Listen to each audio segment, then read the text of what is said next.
I give Dallas credit for hanging in. I thought Corey Johnson played a terrific game for them. That's one of our more disappointing losses in how we lost. Two of the things we've emphasized in playing them and everybody else is getting people off the three-point line and make them dribble into jump shots. And they got off a lot of clean looks at the three-point line. And then when we did get them off the line, we ended up fouling and bailing them out and putting them up the free throw line. I thought maybe we could have got a few more at the other end, but the fact of the matter is they did a better defensive job on us in the second half. We missed some easy shots, but we put them at the free throw line. 29 free throw attempts and 11 offensive boards and 8 threes. This is not a good formula for winning. Questions? Coach, what were some of the big adjustments you noticed in Dallas from the June 6th win that you all had over them versus today? They played harder on the defensive end than they did down there. I think they were a more desperate team. I believe that when we played them there, I think we kind of hit them a little bit with our pace of our game. They were more prepared for it. I thought their defense on the lane was better. I thought they got away with being physical on her maybe a little bit,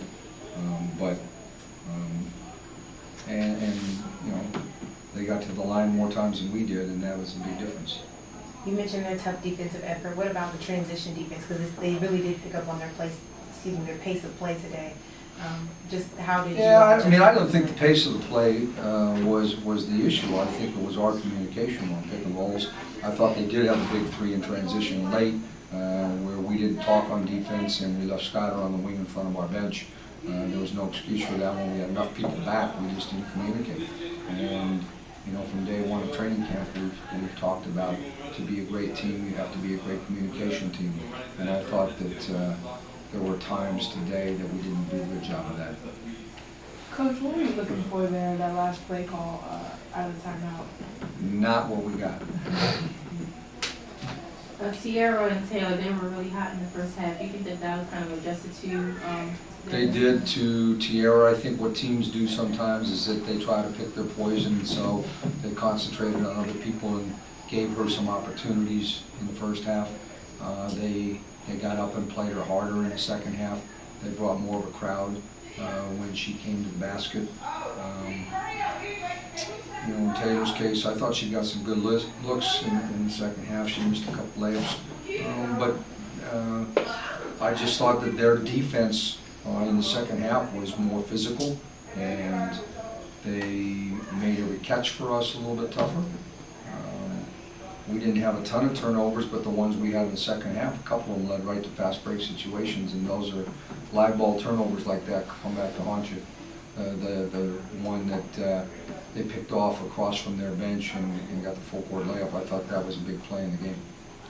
Mike, do you think they were doubling you guys' bigs a lot, or especially early on? Do you think Elena maybe got rattled a little bit early on for her? I don't know. She doesn't get rattled too much. I just think that there was such a crowd. It's incumbent upon teammates to cut at the right time and have good spacing to give her opportunities. I think that she's trying to find the balance of scoring against double teams versus passing against double teams. And I don't know if we gave her great looks sometimes. We got a few opportunities, but today they had a game plan for her. When we play them again, we'll be prepared for it. Coach, you said this is one of the most disappointing losses of the season. What can you learn, kind of take away from this loss moving forward? Well, it's back to what I said at the start. I think the biggest thing is that our emphasis had been to make people get off the three-point line, not get them easy looks, and not bail them out with fouls on drives. And I think those two things are the two things we need to learn. If we don't learn them, then we're very stubborn. You mentioned desperation. Now another week off coming up. How do you work on that and something? I just think that's a daily thing to get better. It's how much, are we willing to compete? Are we willing to apply the same pressure to other people that they do to us, and then react better to handling pressure. That's why we bring guys into practice. You know, we had as good a practice as we could have probably on Wednesday against the same kind of pressure, maybe even more that we saw today, but short-term memory might have kicked in. Have you ever had a player score from their back on the ground like Crystal did today? I had a player score against us. One of my first years here, Angel McCaughtry did it to us here, laying on the floor in front of our bench. I saw it once in the NBA this year, so it was a heck of a shot. Yeah. What do you think that Gloria Johnson did today to get so much, pace and power on her offense? She just plays really hard, and then she put her head down and drove. And you don't really expect her to make threes. That's not part of her game. She made 2 of those, which now puts your defense in a situation. Usually, when you play against Glory, you try to take away the drive in the inside game, and you live with her on the perimeter. But today, she made everything, and that's not her normal game. Much has also been made of Felicia Gray as a rookie. How kind of uncommon is it for a rookie in the WNBA to be contributing as much as she is? Oh, I think it depends on the team you go to. I think if you go to a veteran team, it's harder. She's gone to a team where they are rebuilding with young players, so when you have 5 or 6 rookies on your team, they're going to get an opportunity to play. The biggest thing is, the team you get drafted by and what kind of opportunity you get. All right, let's just let them open.